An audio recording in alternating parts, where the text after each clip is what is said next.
Hello बच्चों, good morning everyone. आज हम लोग फिजिक्स के नए टॉपिक के साथ, जैसा कि हमने पहले ही बताया आप लोगों को कि कक्षा 10 और 12 का हम लोग फिजिक्स पढ़ रहे हैं। तो कक्षा 10 और 12 वाले बच्चों के लिए आज हम फिजिक्स के दूसरे टॉपिक के साथ, जिसका नाम है हम लोग क्या पढ़ रहे हैं इस समय? हम लोग पढ़ रहे हैं इस समय कक्षा 12 का पहला यूनिट रे ऑप्टिक्स और कक्षा 10 का पहला चैप्टर रे ऑप्टिक्स, जिसको बेटा हम लोग हिंदी में क्या बोल रहे हैं? किरण प्रकाशिकी।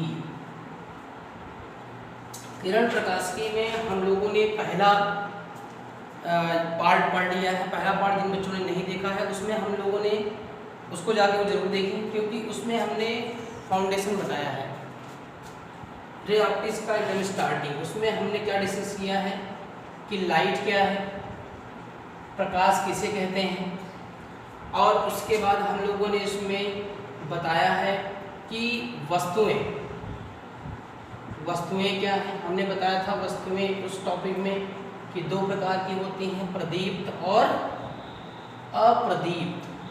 ऐसी सभी वस्तुएं जो स्वतः प्रकाश का उत्सर्जन करती हैं, स्वतः प्रकाश का जो उत्सर्जन करती हैं वो क्या कहलाती हैं? प्रदीप्त वस्तुएं। जैसे हमने आप लोगों को बताया था कि सूर्य हो गया, वैद्युत बल्ब हो गया, इलेक्ट्रिक बल्ब हो गया, ये सब कैसी वस्तुएं हो गई?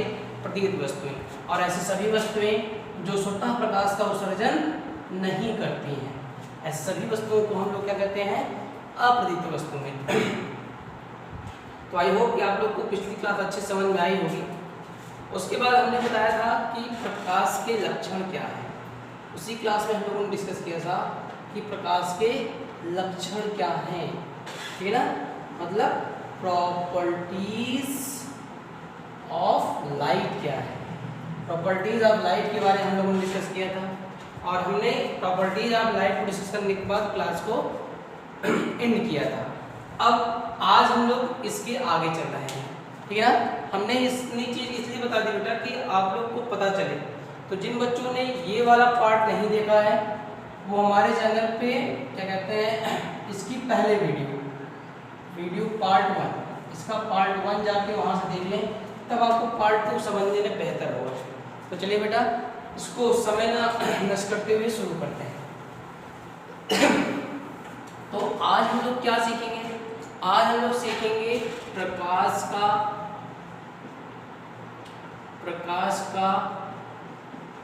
परावर्तन। प्रकाश का परावर्तन, इसको इंग्लिश में हम लोग बोलेंगे रिफ्लेक्शन ऑफ लाइट। प्रकाश का परावर्तन। प्रकाश का परावर्तन क्या है? इसका हम लोग अपने दैनिक जीवन में इसका प्रभाव रोज देखते हैं। जैसे मान लीजिए बचपन में हम लोग क्या करते थे कि धूप में जाके एक छोटा सा शीशा लेके दूसरे के मुंह पे उसका प्रतिबिंब बनाना, दूसरे के चेहरे पर या कई अलग अलग जगह करके उसका प्रतिबिंब बना के दूसरों को प्रचार करना। तो आज हम लोग देखेंगे कि रिफ्लेक्शन ऑफ लाइट क्या होता है।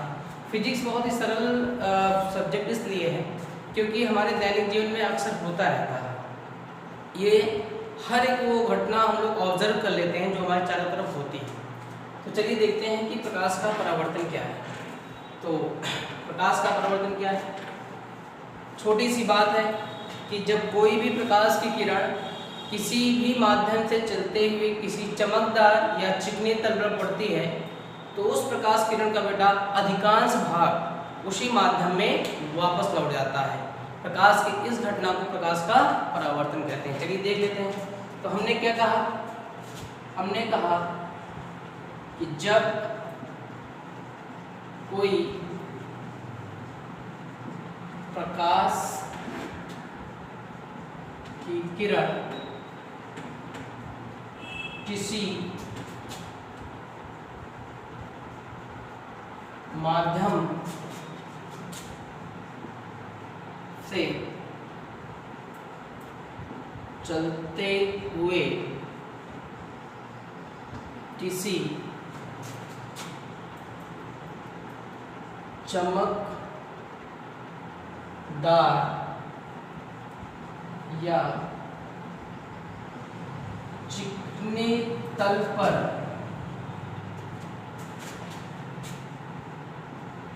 पड़ती है तो उस किरण का अधिकांश भाग उसी माध्यम में वापस लौट जाता है। इस घटना को क्या कहते हैं हम लोग? प्रकाश का परावर्तन। साथ में कॉपी पेन लेके बैठिएगा बेटा, और वीडियो को पॉज करके इसका स्क्रीनशॉट ले लीजिए। स्क्रीनशॉट लेने के बाद आप इसको भी नोट्स में क्या कर लीजिएगा? नोट कर लीजिएगा। तो चलिए एक बार रिपीट कर देते हैं कि क्या हमने लिखा। हमने कहा बेटा प्रकाश का परावर्तन क्या है कि जब कोई प्रकाश की किरण किसी एक माध्यम से चलते हुए किसी चमकदार या चिकने तल पर, ऐसा सरफेस जिसको हम लोग पॉलिश करते हैं, ठीक, जब किसी चमकदार या चिकने तल पर पड़ती है तो उस किरण का अधिकांश भाग क्या होता है? उसी माध्यम में वापस लौट जाता है। प्रकाश की इस घटना को प्रकाश का क्या कहते हैं? परावर्तन कहते हैं। चलिए आगे देखते हैं। आई होप कि बेटा आप लोगों ने इसका स्क्रीनशॉट ले लिया होगा। आगे चलते हैं।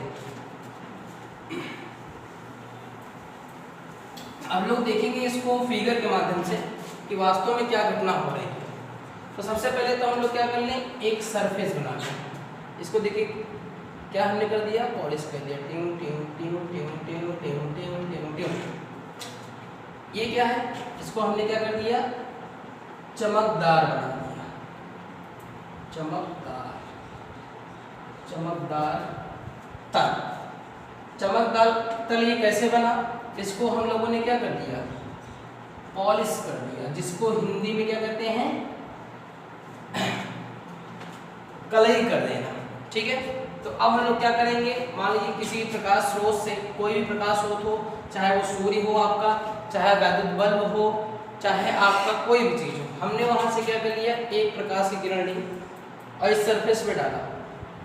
तो ये प्रकाश की किरण मान लीजिए कि हमारे वायु से आ रही है। जैसे कि मैंने वहां पे डिस्कस किया था बेटा माध्यम। तो माध्यम एक बार समझ लें क्या हो सकता है? माध्यम कई हो सकते हैं। माध्यम जैसे हमारा हो सकता है वायु, जिसके जो हमारे चारों तरफ हमेशा रहती है। माध्यम हमारा क्या हो सकता है बेटा? जल हो सकता है। माध्यम हमारा क्या हो सकता है बेटा? कांच हो सकता है। माध्यम हमारा क्या हो सकता है? आपका शहद, एनी मीडियम। समझ में आ गया? नहीं समझ में आया? नहीं समझ में आया बेटा? जब थोड़ी थोड़ी बातें आपको समझ में आती रहेंगी। माध्यम का मतलब हर एक वो जगह जहाँ पर हम लोग किसी चमकदार तल को रख सकते हैं। जैसे मान लीजिए इस समय हम लोग कौन से माध्यम में हैं? वायु वाले माध्यम में हैं। अगर हम किसी टंकी में जाके, मतलब पानी से भरी हुई टंकी में जाकर अंदर बैठ जाए तो हम कौन से माध्यम में चले जाएंगे? जल वाले माध्यम में चले जाएंगे। यदि हमको किसी कांच में बंद कर दिया जाए तो हम कौन से मीडियम में चले जाएंगे? कांच वाले मीडियम में चले जाएंगे। इस प्रकार हर एक माध्यम के लिए ये रूल अप्लाई है। वैज्ञानिकों ने हमारे ये सिद्ध किया कि ये किसी एक पर्टिकुलर मीडियम के लिए नहीं है। जैसे मतलब आप ये नहीं कह सकते केवल ये वायु में ऐसा होगा, ये घटना प्रकाश का परावर्तन केवल वायु वाले माध्यम में होगी, या प्रकाश की घटना केवल जल वाले माध्यम में होगी। ये सभी माध्यम में अलाउड है ये रूल। ये घटना हर माध्यम में इसी तरह से होती है, राइट। इसीलिए कहा कि जब कोई प्रकाश कण किसी माध्यम से चलते हुए, राइट। चलिए आगे देखते हैं। तो आई थिंक माध्यम आपको समझ में आ गया होगा। तो चलिए हमने एक मीडियम यहाँ पे क्या लिया इस समय भाई? वायु मीडियम ले लिया। हल्का सा मीडियम बना देते हैं। चलिए एक चमकदार तल है, ये कहाँ रखी हुई है? वायु में रखी हुई है। तो जब प्रकाश की किरण इस वायु माध्यम से चलते हुए इस चिकने तल पर अर्थात चमकदार तल पर पड़ेगी तो कोई भी चीज आप जान लीजिए, दुनिया की कोई भी वस्तु हो, वो अपने आप में क्या होती है? 100% होती है। इसलिए मैं मान रहा हूँ कि ये जो प्रकाश किरण आ रही है अपने आप में कितना है भाई? 100% है। कितना है?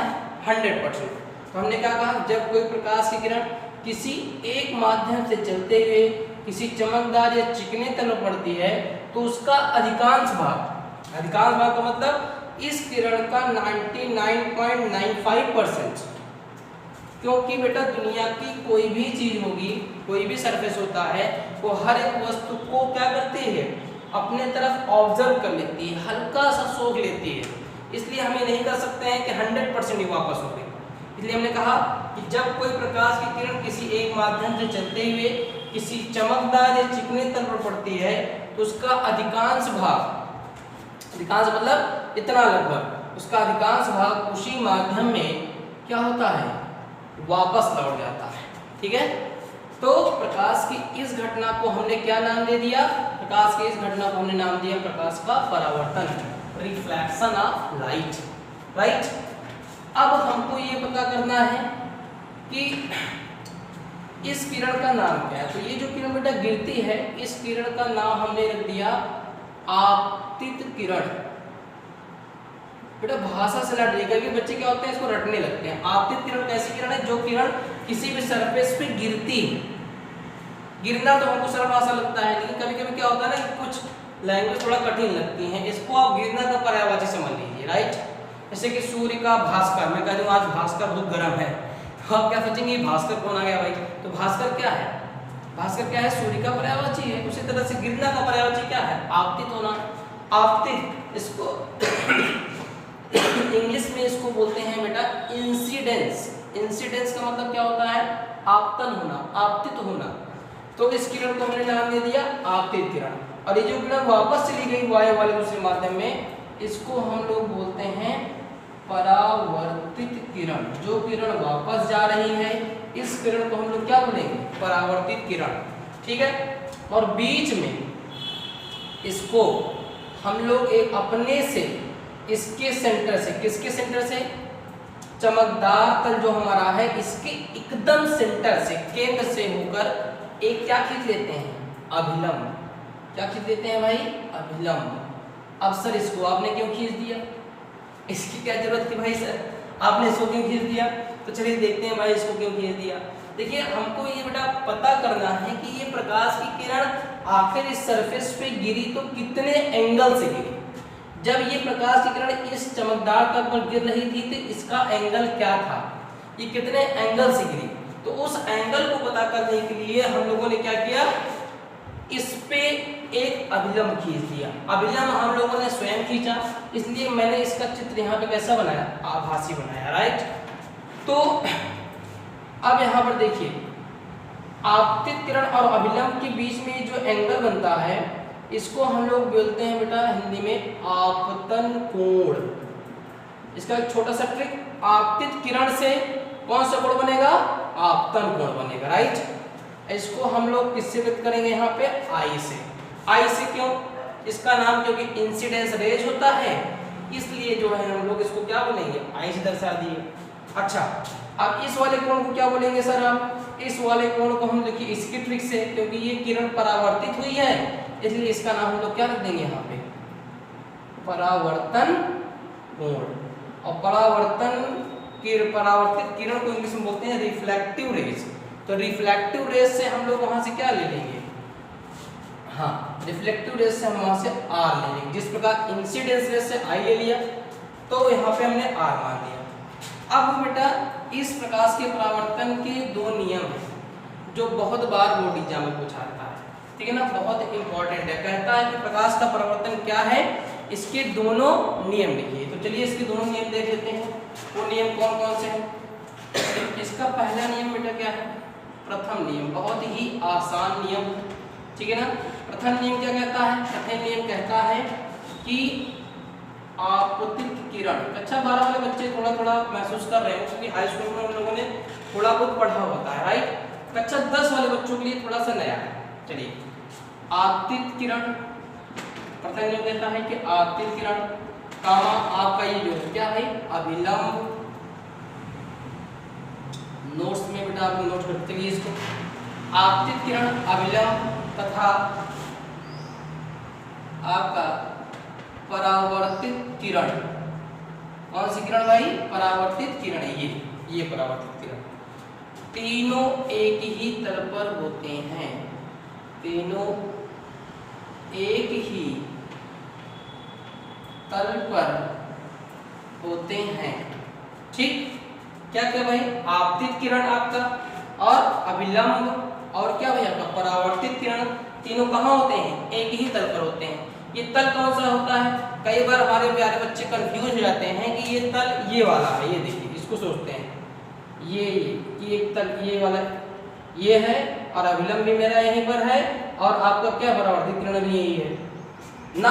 ऐसी गलती मत करिएगा, ये आपका वो तल नहीं है जहां पर आपका क्या भाई कि ये तीनों एक ही तल पर, आपका तल बेटा ये वाला है, ये देखिए इस वाले तल को, ये तल देखिए, इस तल पे यहाँ देखिए, अगर समझने की कोशिश करिए तो एक प्रकाश किरण देखिए ये ऐसे आ रही है, ठीक है ना, ये प्रकाश किरण आपतित किरण होगी ये वाली आपकी, और ये वाली कौन सी किरण होगी भाई, परावर्तित किरण। ये ध्यान से देखिए, ये वाली आपतित किरण और ये कौन सी किरण, परावर्तित किरण, और बीच में जो हमने अपने से खींचा ये क्या हो गया, अभिलंब। तो इस वाले तल को जो इसके पीछे है, जिस तल पे ये है वाली सरफेस है इस पे है, तो ये वाला तल क्या हो जाएगा आपका, यही तल है जिसपे आपतित किरण भी होती है, जिसपे अभिलंब भी होता है, इसमें क्या होता है, परावर्तित किरण, ठीक है ना। आपको एकदम फील लेना है, फिजिक्स को एकदम अच्छे से सीखना है, इस बार फिजिक्स को रटना नहीं है, अंकुर मिश्रा के साथ पढ़ना है, तो इस बार फिजिक्स को क्या करना है, सीखना है, राइट, क्योंकि अब की बार आखिरी बार एकदम अच्छे से सीखिए। तो चलिए, इसका प्रथम नियम आई होप कि आप लोगों ने स्क्रीनशॉट ले लिया होगा। वीडियो को देखिए, अगर आपके पास नोट करने का समय नहीं है, आप वीडियो को पॉज करिए, उसके बाद तुरंत स्क्रीनशॉट लेके आगे बढ़ जाइए, ठीक। चलिए अब दूसरा नियम देखते हैं। इसका दूसरा नियम बहुत इंपॉर्टेंट है, इसमें न्यूमेरिकल भी काफी ज्यादा पूछे जाते हैं, ठीक।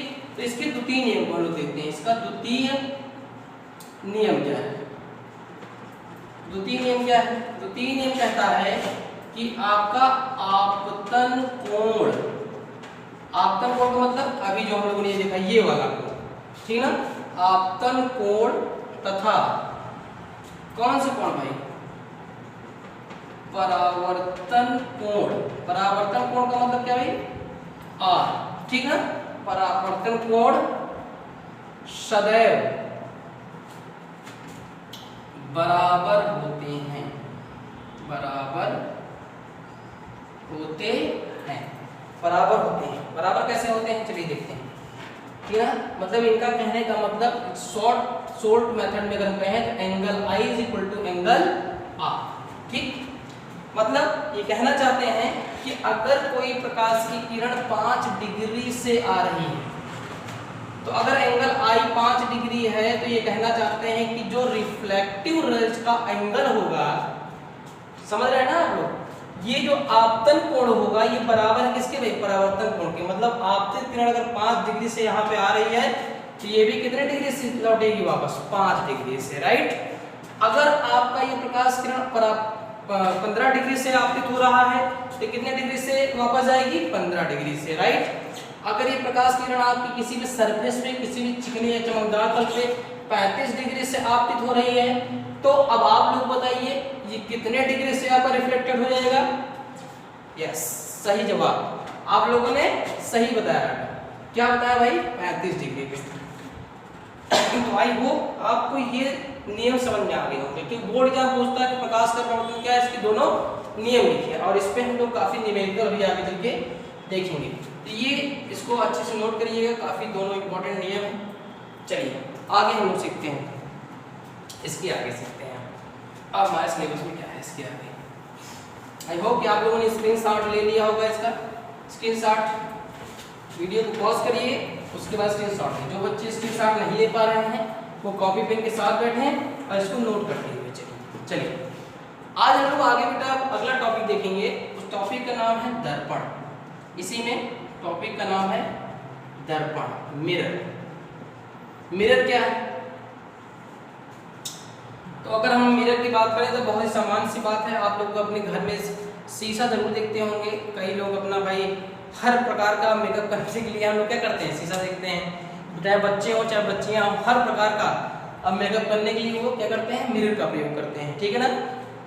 कई तरह से मिरर का प्रयोग करते हैं। तो आई होप आप लोगों ने कभी अपने घर में जो छोटे मिरर होते हैं उसको कभी टूटा हुआ देखा होगा। तो जब आप लोगों ने इसको देखा होगा पीछे की तरफ बेटा पलटा होगा, तो देखिए उसमें छोटा सा पेंट किया रहता है। उस पेंट को हम लोग बोलते हैं कलई करना। अगर उस पेंट को हम लोग खुरेज दें बेटा, मान लीजिए हमारे पास ये ऐसा कोई मिरर है, कभी छोटा सा ले लेते हैं और टूटा हुआ है और उसके एक सरफेस को पीछे से हम ऐसे खुरेद दें, खुरेचने के बाद क्या होगा, जब उसमें हम चेहरा देखेंगे तो बहुत अच्छा चेहरा दिखेगा हमारा बिल्कुल चेहरा आपको दिखेगा ही नहीं। क्यों नहीं दिखेगा?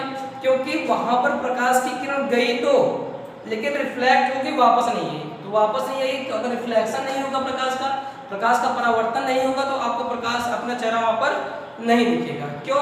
अब आपने जब इसको निकाल दिया तो प्रकाश की किरण गई और ऐसे निकल गई। क्यों? अब वहां पे आपका जो कांच था वो पारदर्शी माध्यम होगा। पारदर्शी माध्यम क्या है सर? ऐसा माध्यम जहां पर कोई भी प्रकाश की किरण इस पार से उस पार चली जाती है, या ऐसा माध्यम जहां पर हम लोग एक पार से दूसरे पार देख लेते हैं। जैसे कि पानी अगर मान लीजिए हमारे घर में एक बाल्टी है, बाल्टी में पानी भरा हुआ है, उसमें सिक्का कोई गिर गया तो हम लोग आसानी से देख सकते हैं कि बाल्टी के किस भाग में आपका वो क्या कहते हैं सिक्का गिरा हुआ, क्योंकि पानी आपका कैसा माध्यम है? पारदर्शी, जिसके आर पार देखा जा सके। लेकिन मान लीजिए आपके घर की कोई दीवार है या कोई पर्दा है, पर्दे के पीछे कोई खड़ा है, दीवार के पीछे कोई खड़ा है, तो क्या आप एग्जैक्टली बता सकते हो कि उसके पीछे क्या है या कौन सा व्यक्ति खड़ा है? नहीं बता सकते हो। क्यों नहीं बता सकते हो? क्योंकि वो एक अपारदर्शी माध्यम है। ठीक है ना भाई? तो कांच क्या होता है? कांच एक पारदर्शी माध्यम होता है। उसी कांच के अगर एक तल को उसी पारदर्शी माध्यम के एक तल को अगर हम क्या कर दें, पॉलिश कर दें, तो वही सामान्य से कांच क्या बन जाता है? दर्पण। मतलब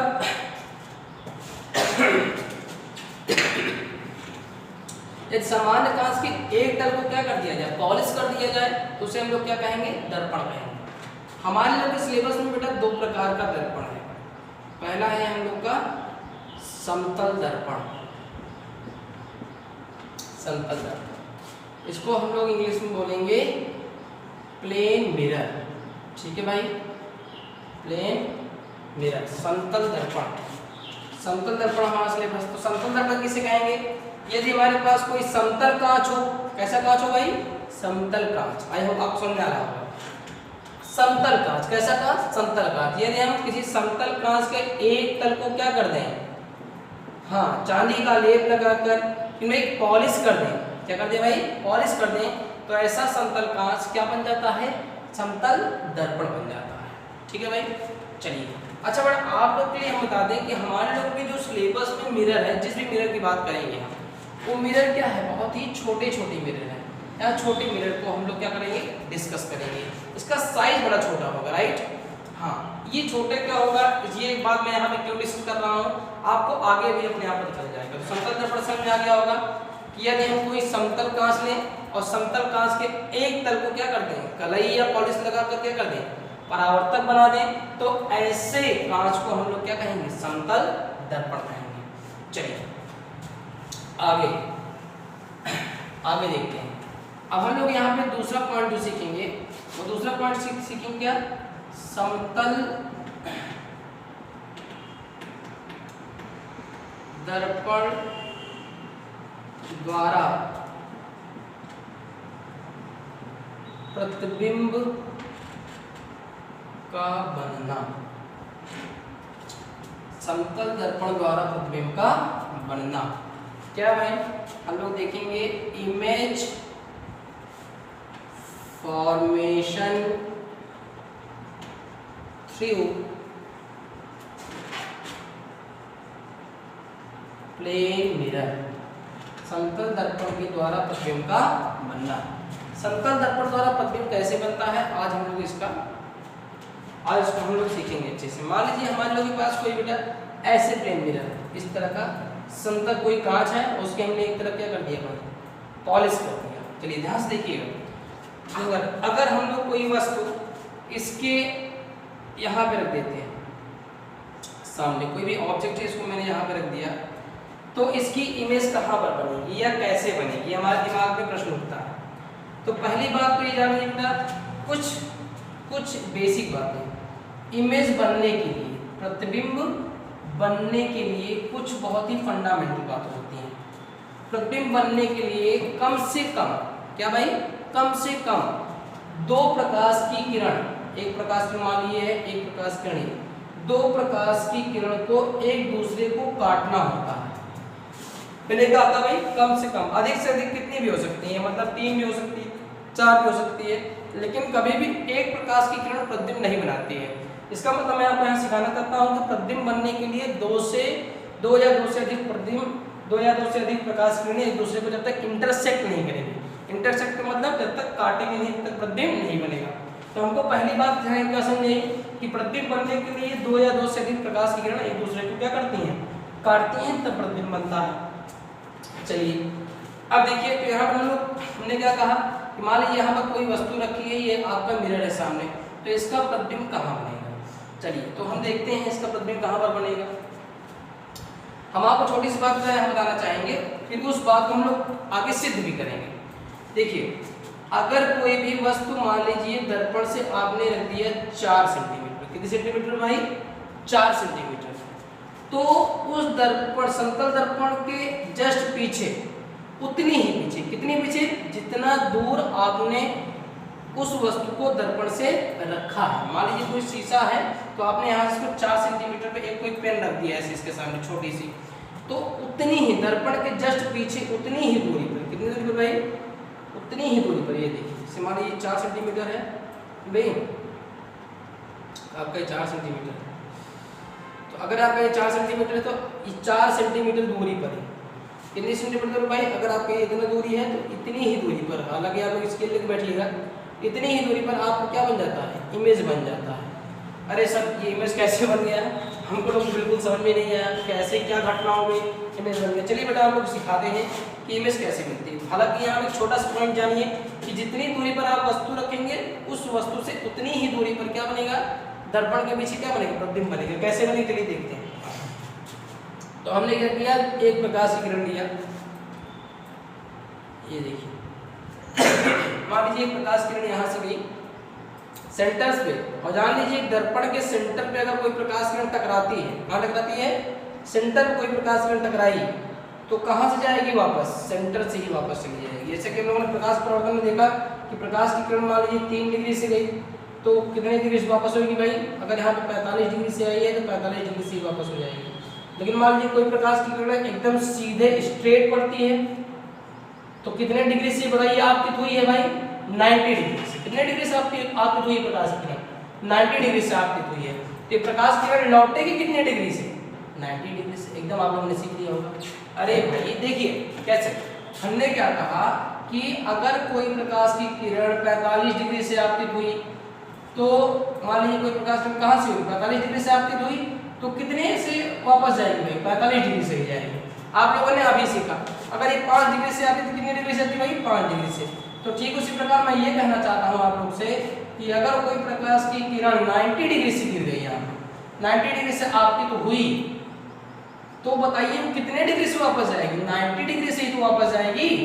इसलिए हमने क्या कहा कि अगर कोई प्रकाश मान लीजिए एक प्रकाश किरण यहाँ से हमने गया टक से एकदम सेंटर से जा रही है, कहाँ जा रही है, सेंटर से, तो यहाँ से जस्ट ऐसे वापस आ जाएगी, ठीक ना भाई। तो एक तो ये हो गया। मान लीजिए प्रकाश किरण हमने यहाँ से निकाला, ये प्रकाश किरण यहाँ से आपतित होगी, आपतित होने के बाद ये क्या करेगी, यहाँ से क्या आ जाएगी, वापस चली जाएगी इस तरह से, राइट। बात समझ आ रही नहीं समझ आ रही है ना, यहाँ से ये क्या हो जाएगी, परावर्तित हो जाएगी। इसी तरह से ये भी प्रकाश किरण यहाँ पर जाएगी और यहाँ से क्या हो जाएगी, परावर्तित हो जाएगी। ये बात समझ में आ रही होगी आप लोग। यहाँ देखिए यहाँ से गई और यहाँ से क्या हो गई, परावर्तित हो गई। अब देखिए जब कभी भी बेटा हम लोग समतल दर्पण देखते हैं या अपने घर में शीशा देखते हैं ना, आप लोगों को क्या लगता है कि हमारा जो चेहरा है, हमारी जो बॉडी है वो दर्पण के अंदर बना हुआ है, राइट। दर्पण के अंदर ही तो बनता है, दर्पण के बाहर तो बनता नहीं है। दर्पण के बाहर कौन होता है, आपका वस्तु होता है, अर्थात हम लोग होते हैं। तो चलिए देखते हैं, तो हमको क्या लगेगा, अगर मान लीजिए ऑब्जेक्ट को हम लोग देखते हैं, ऑब्जेक्ट को अगर हम लोग देखेंगे यहाँ से, अगर यहाँ पे हमारी आँख को इस तरह से, ठीक है भाई, अगर हम लोग यहाँ से देखें तो हमारी आँख को क्या लगेगा कि ये वस्तु, ये जो प्रकाश किरण है कहाँ से आ रही है। क्या हमको ये दिखेगा क्या कि ये प्रकाश किरण ये यहाँ से प्रकाश किरण निकली फिर यहाँ गई यहाँ पे, ऐसा नहीं। हमको लगेगा कि ये प्रकाश की किरण कहीं कहाँ से आ रही है, अंदर से ऐसे आ रही है। कहाँ से आ रही है भाई, ये देखिए ऐसे लगेगा, कहीं कहाँ से आ रही है, अंदर से आ रही है, ऐसे आ रही है। ये प्रकाश किरण क्या लगेगी, कहीं अंदर से आ रही है। तो ये देखिए एक प्रकाश की किरण ए और एक प्रकाश की किरण एक दूसरे को यहाँ मीट कर गई, थोड़ा दूर बन गया, मान लीजिए ये इतना ही दूरी है। तो ये देखिए ये प्रकाश किरण, ये प्रकाश किरण यहाँ एक दूसरे आगे क्या कर गई, क्रॉस कर गई, तो जहाँ पे ये दोनों क्रॉस कर गई वहाँ हमारा क्या बन गया, इमेज बन गया। अरे सर ये तो हमको बात समझ नहीं है, कैसे नहीं समझे भाई, चलिए समझाएंगे, समझा के छोड़ेंगे, ठीक है ना भाई। देखिए तो हमने क्या कहा, यहाँ से प्रकाश किरण गई, यहाँ लड़ी, उसके बाद क्या होगी, वापस चली गई, यहाँ प्रकाश किरण गई, यहाँ लड़ी, यहाँ क्या होगी, वापस हो गई। अब हमको लगेगा ये प्रकाश किरण ऐसे देखिए, देखिए आपको क्या लगेगा, ये प्रकाश किरण ऐसे फैल रही है। अगर कोई व्यक्ति यहाँ आँख लेके खड़ा है तो उसको क्या लगेगा, ये प्रकाश किरण यहाँ से, मान लीजिए हमारी यहाँ पर आँख ऐसे, तो हमको क्या लगेगा, प्रकाश किरण यहाँ से आ रही है, राइट है, जो आपको समझ में आ रहा होगा। हम आपको फील देना चाहते हैं, क्योंकि जब तक आप फिजिक्स को फील नहीं करेंगे तब तक आपको बिल्कुल समझ में नहीं आएगा कि ये हो क्या रहा है आखिर। चलिए इस बात को हम लोग थोड़ा सा प्रूव करते हैं, उसको देखते हैं कैसे। कक्षा 9 में और आप लोगों ने नियम पढ़ा होगा बेटा, उस नियम को भी लोग यहाँ करेंगे। मैथ में हम लोगों ने प्रमेय पढ़ा था, उसी प्रमेय का प्रयोग करके इसको हम लोग क्या करेंगे, सिद्ध करेंगे। चलिए प्रूव करते हैं इसको कि कैसे हुआ भाई, उतनी ही दूरी पर कैसे बनेगा। मान लीजिए हमारे पास कोई क्या है, मिरर है, इस तरह का मिरर है, और हमने यहाँ पे कोई वस्तु रख दी, और वस्तु की इससे दूरी मान लीजिए 4 मीटर है। तो हमको सिद्ध क्या करना है, हमको सिद्ध ये करना है कि इस वस्तु, जैसे दर्पण से ये वस्तु कितनी दूरी पर है, 4 मीटर पे है, तो इस दर्पण के जस्ट पीछे 4 मीटर दूरी पर ही, कितने मीटर दूरी पर भाई, 4 मीटर दूरी पर ही क्या बनाएगा, इमेज बनेगा। इसका मतलब हमारे लोग का टारगेट क्या है, हमारे लोग का टारगेट है, मान लीजिए दर्पण का पोल है, ध्रुव है, तो दर्पण के ध्रुव से ये वाली दूरी और ये वाली दूरी आपस में क्या है, बराबर है। ये दूरी और ये दूरी आपस में क्या है, बराबर। ये तो सिद्ध करना है भाई हम लोग को, चलिए सिद्ध करते हैं। क्योंकि हमने क्या कहा कि कोई भी वस्तु दर्पण से जितनी दूरी पर रखी जाती है उसका प्रतिबिंब उतनी ही दूरी पर बनता है। हर बात को सीखना बहुत जरूरी है बेटा, ठीक है ना। हम इस पॉइंट को छोड़ के नहीं चल सकते हैं, आपको बेहतरीन तरीके से समझाएंगे, हर टॉपिक को अच्छे समझेंगे। क्योंकि रे ऑप्टिक्स से वीडियो थोड़ा बड़े मतलब बन सकते हैं, कई पार्ट में बन सकता है, लेकिन कोई भी पार्ट छोड़ा नहीं जाएगा, आपको अच्छे से समझाया जाएगा, ठीक है ना। चाहे हमको इसका 20 पार्ट ही क्यों ना बनाना पड़े वीडियो का, लेकिन हर एक बात को अच्छे से सीखेंगे, अच्छे से समाप्त करेंगे, राइट। चलिए इसको सिद्ध करते हैं। हमने मान लिया, चलिए इसको कभी सिद्ध किया जाएगा, अभी से हमको आप लोग को ये समझ आ गया होगा कि हम लोग क्या सिद्ध करना है कि P से O की दूरी और P से I की दूरी क्या है, बराबर है। हम लोग को सिद्ध क्या करना है, PO = PI, ये बात सिद्ध करना है, तभी तो हमारी बात ही सिद्ध होगी। चलिए हाँ ठीक है, तो चलिए एक वस्तु है हमारे, ये ऑब्जेक्ट है, यहाँ से एक प्रकाश किरण हमने निकाला। अब ये प्रकाश किरण यहाँ से निकली, तो निकलने के बाद क्या होगा बेटा, यहाँ से प्रकाश किरण क्या हो जाएगी, परावर्तित हो जाएगी इस तरह से, यहाँ जाएगी, टकराएगी, ट्यून उससे क्या हो जाएगी, वापस टक ट्यून, भाई। और यहाँ से प्रकाश किरण गई ना, ऐसे गई, फिर यहाँ से वापस हो गई, राइट। यहाँ से प्रकाश किरण गई और यहाँ से क्या हो गई, वापस आ गई, ठीक है भाई। थोड़ा बहुत आप लोगों को एंटरटेन भी होना चाहिए बीच बीच में। तो देखिए बेटा, ये प्रकाश की किरण को हम लोग क्या बोलेंगे, जो किसी भी चमकदार तत्व पड़ती है उस किरण को क्या बोलते हैं हम लोग, आपतित किरण बोलते हैं। क्या बोलते हैं, आपतित किरण। हालांकि इधर थोड़ा आभासी रहेगा अभी, क्योंकि भाई दर्पण के पीछे है ना, तो ऐसा आभास होता है, वास्तविक नहीं बना सकते, ठीक है ना। तो इस किरण को आपतित किरण बोलेंगे, इस किरण को क्या बोलेंगे लोग, परावर्तित किरण।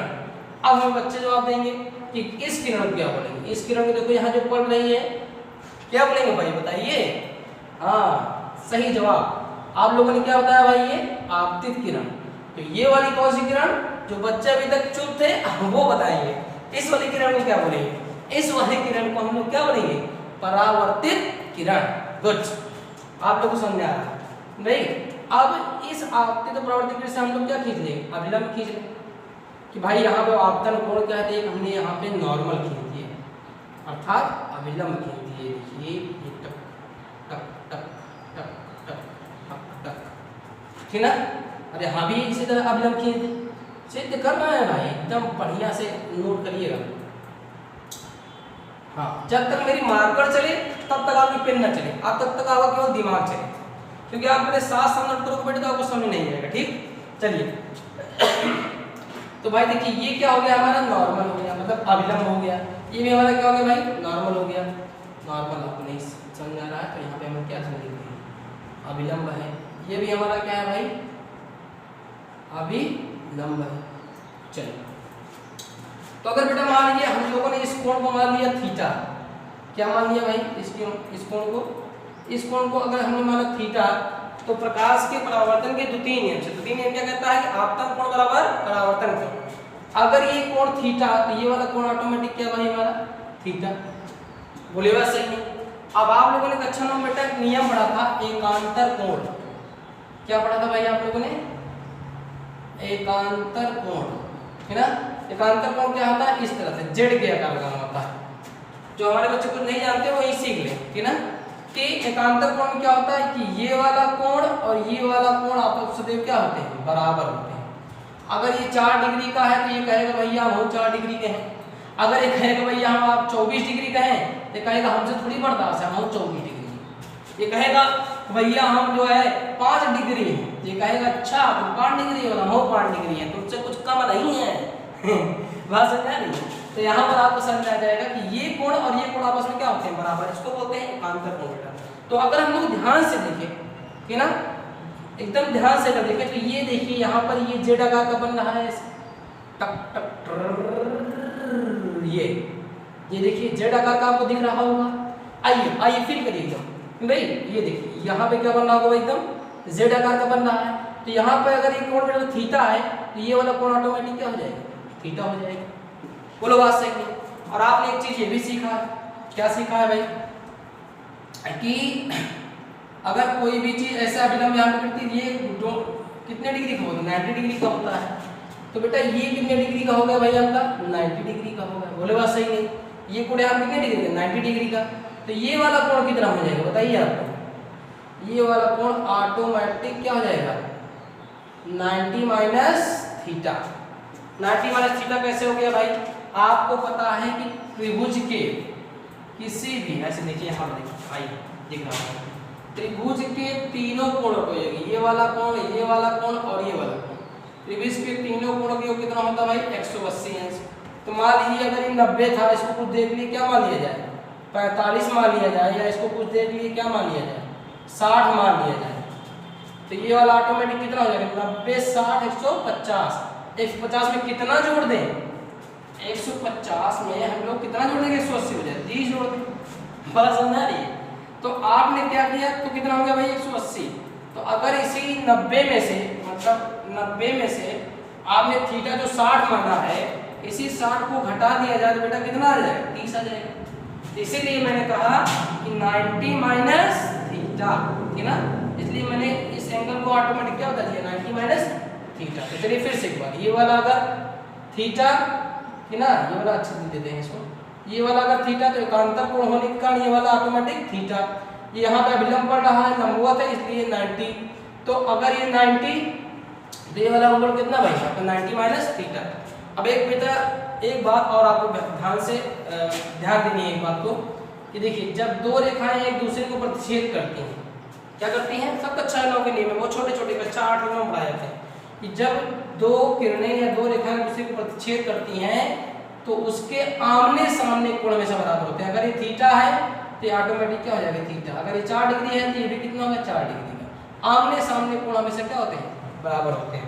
तो अगर हम ध्यान से देखें तो यहाँ पर दो रेखाएं दूसरे को क्रॉस कर रही हैं, एक तो ये वाला ऐसे जाएगा वो क्रॉस कर देगा, और एक ये वाला प्रकाश किरण। तो ऑटोमेटिक क्या भाई, ऑटोमेटिक आपका ये वाला कोण भी कितना होगा भाई अगर हम इसको इस प्रकाश किरण, चलिए पहले इसको सीखते हैं। अच्छा आपको क्या लगेगा, ये प्रकाश किरण कहाँ से आ रही है बताइए, ये प्रकाश किरण कहाँ से आ रही है, आपको लगेगा ना भाई कि प्रकाश किरण यहाँ कहीं से आ रही है, ऐसे पीछे। भाई देखिए फिर से वही होगी, ये क्या लगेगा आपको, ये प्रकाश किरण कहाँ से आ रही है, ये दोनों प्रकाश किरण कहाँ से आ रही है, ऐसे लगेगा भैया अंदरवा से आ रही है, ऐसे। ये देखिए बिल्कुल ऐसे देखिए, ये क्या लगेगा, ऐसे लगेगा। तो जब अगर कोई व्यक्ति में अगर यहाँ पे आंख होगी ऐसे देखिएगा उस तरह से, तो क्या लगेगा प्रकाश किरण कहाँ से आ रही है। तो इस प्रकाश किरण को भी हम लोग क्या करते हैं, यहाँ पे थोड़ा सा पीछे बढ़ा देते हैं। बात समझ आ रही है, ठीक। तो अगर बेटा ये वाला कोण हमारा थीटा है तो ये वाला भी ऑटोमेटिक क्या हो जाएगा भाई आपका, थीटा हो जाएगा। ये वाला कोण क्या हो जाएगा, थीटा हो जाएगा। अगर ये थीटा बेटा तो देखिए ये भी क्या बन रहा है, एकांतर कोण बन रहा है। ये वाला कोण देखिए यहाँ पे क्या बना है, देखिए जेड बन रहा है ऐसे, है ना। अगर ध्यान से देखा जाए तो ये क्या बन रहा है, जेड बन रहा है, देखिए। तो अगर ये वाला कोण बना थीटा तो ये वाला ऑटोमेटिक क्या हो जाएगा, थीटा हो जाएगा। तो अगर ये थीटा तो ये थीटा, बात समझे। अगर ये थीटा तो बेटा ये भी देखिए, ये भी तो 90 है, अगर ये 90 तो ये भी क्या हो जाएगा 90 माइनस थीटा।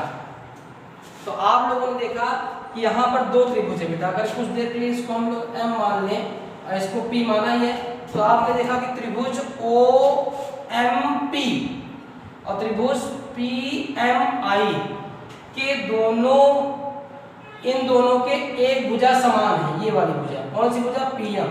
इस त्रिभुज का भुजा, इस त्रिभुज की भुजा भी क्या है, PM है, और इस त्रिभुज की भुजा क्या है, PM है। मतलब ऐसे बने दोनों इस तरह से, ये इसकी दोनों की भुजा समान है, मतलब इसकी भी भुजा PM है तो इसकी भी भुजा कम नहीं, ये भी कहीं PM।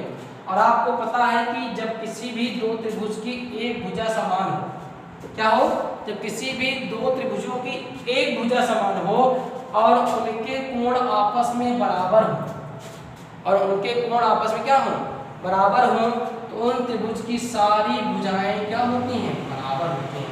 इसे त्रिभुज की समता का नियम कहते हैं। तो इस त्रिभुज की समानता के नियम से हम लोग ये कह सकते हैं कि क्या, PO बराबर क्या है, PI, PO बराबर PI, ठीक ना, क्योंकि इसके दो कोण बराबर हैं आपस में, तो इसके सारी भुजाएं भी आपस में क्या हो जाएंगी, बराबर हो जाएंगी। आई होप बेटा कि आप लोग को ये बात समझ आ गई होगी। चलिए आगे देखते हैं। तो आप लोगों ने देखा कि समतल दर्पण द्वारा प्रतिबिंब कैसे बनता है, वस्तु स्थिति में रखी जाएगी, दर्पण के जस्ट पीछे उतनी दूरी पर हमारा ये बन जाएगा, ठीक। तो इसको बेटा आप लोग नोट करिए, इसको नोट करना बहुत जरूरी है। आगे देखते हैं।